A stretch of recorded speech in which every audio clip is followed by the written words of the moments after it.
I don't see adults, and I don't do couples. But I do a lot of parenting stuff, which is why everything is called Parent Talk with Carrie.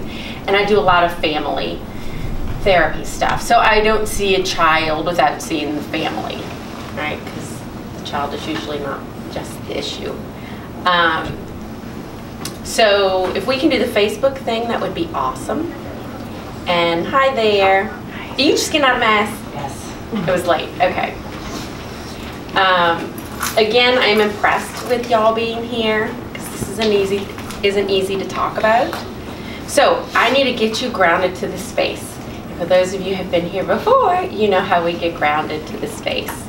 I need you to be present here with me, so you're not thinking about what you need to do after this, and you're not thinking about what happened before. I need you to be right here with me in this room.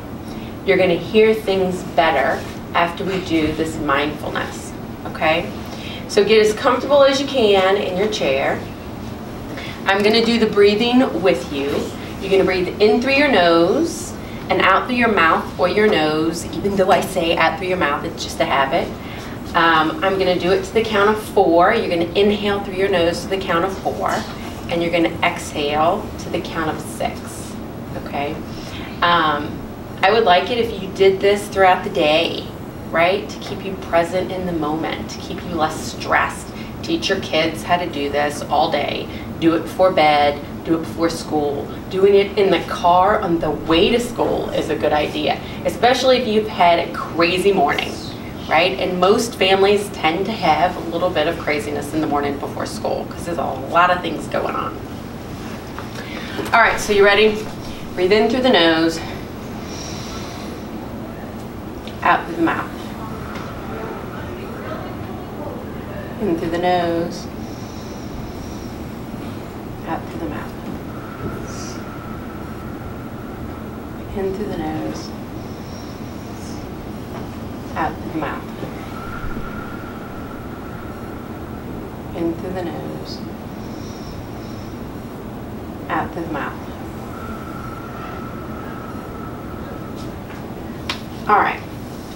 So the topic for today is keeping our kids safe. Okay.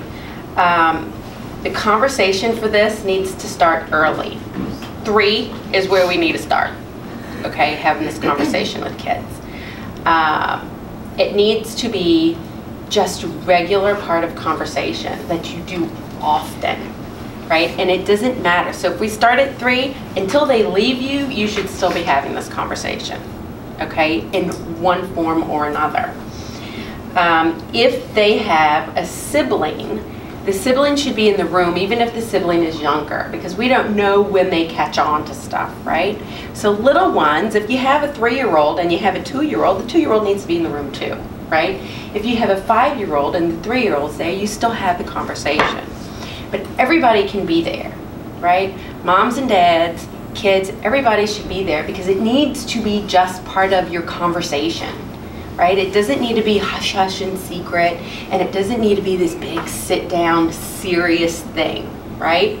It's a serious topic, but I want you to say it so much that the kids almost get annoyed, like, yes, we know, we've heard, you've told us already, we know, right? And that's when you kind of laugh and you kind of go, all right, well, let's just do it again anyway, right? Because they need to have it, almost like habit, right? They need to just know right away. Lots of parents don't like talking about this. So between me and you, when I do this presentation at St. Stephen's, I don't tell the parents when I'm doing it. And the reason I don't tell the parents when I'm doing it, because I do it to the kids, right? I do it for the classes. When I do it, they won't come. They won't send their kids to class. So in my perspective on this, these kids need to know whether you can handle it or not. Your child needs to know, because the knowledge is power, and that's how they keep themselves safe. So I get that it's uncomfortable, right? And a lot of parents are like, no, la, la, la, la, la, this is never gonna happen to me. This is not gonna happen to my child, right? But the statistics are significant. So I looked at the statistics the other day. They're 1 in 5 girls. And it said 1 in 20 boys, but that's not true, right? If I was to guess right now, it's either 1 in 6 to 1 in 10 with boys. And the reason for that is because boys don't report as much, right? The boys are the least likely to report. Them themselves or their families are the least likely to report because it's a boy, right? So when you think about like the worst things that happens to kids, sexual abuse and child molestation is the worst. The worst of that is male to male, right? When it's a boy with a male person, it really messes up their thinking a lot. And they have a hard time with that. Like, this is the group that really does need to be in therapy. This is also the group that gets missed the most because nobody tells, right? Because there's a lot of stigma associated with that. So, sexual abuse is the worst thing that kids go through. Male to male is the top of that. That's like the worst of the worst thing that could happen. Physical abuse is bad, but it's not as bad as sexual abuse. Kids can get past that, right? Easier. Sexual abuse really messes up their minds and their development and their thoughts about relationships and stuff for a long time unless treated. Okay. So I want you to talk about it as if how important they are and how important it is for them to keep themselves safe and to take care of their body, right? So it's just as important as eating right? And fruits and vegetables and taking a shower and being clean and doing your homework and being kind. It's all about taking care of them. Like, we want them to kind of feel like they have some ownership in all this, right? What do we do to keep ourselves safe? What do we do to keep ourselves healthy, right? All of this, it kind of all goes together. So I want you to have a conversation about it, just like you would about why they need to eat their fruits and vegetables, right? Because they need to be healthy and they need to grow to be healthy. The goal is not to scare them. The goal is not to embarrass them, right? That's why when you present it, you're going to talk real matter-of-factly. There's no drama involved in it. Don't whisper, right? They will not tell you if you start whispering about it. If you make it a hush-hush taboo conversation, they're not going to tell you if it happens, right?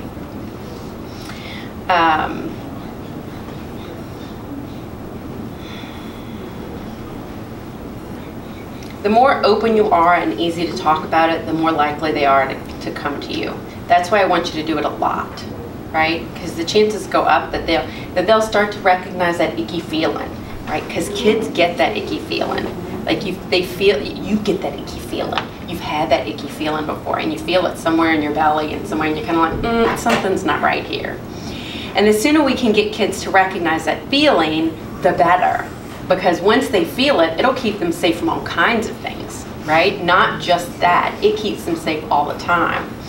And then we talk about how God gave you that, right? Like, it's your intuition.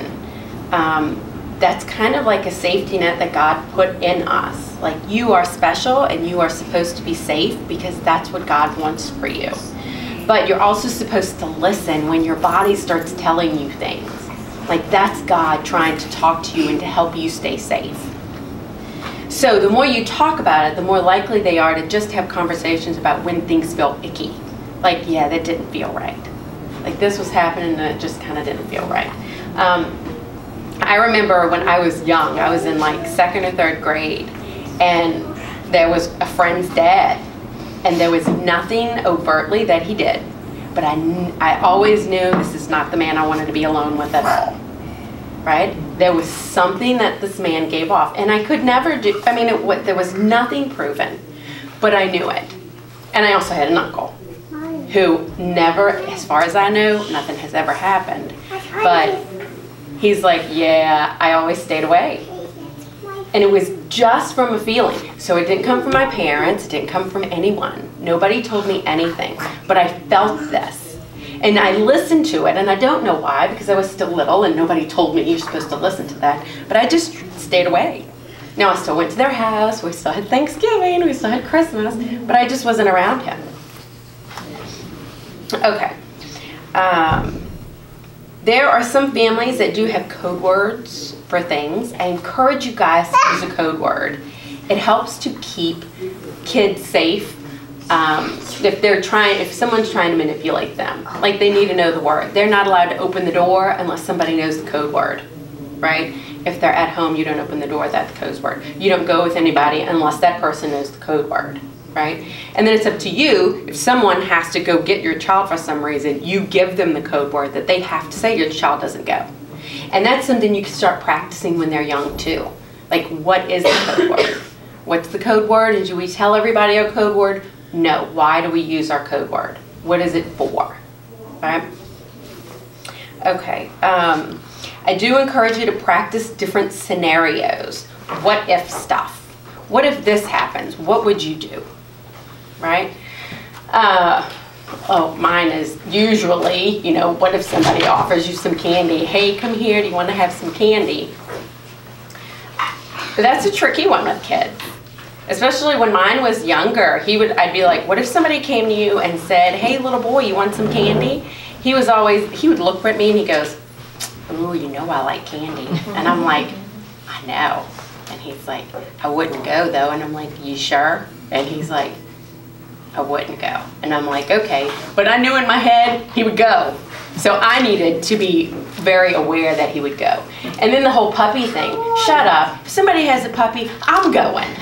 I want to see a puppy, right? How do you get a kid to not go up and see puppies? So I try that. What are you going to do if they have puppies? And mine were like, nothing, keep playing. Whatever.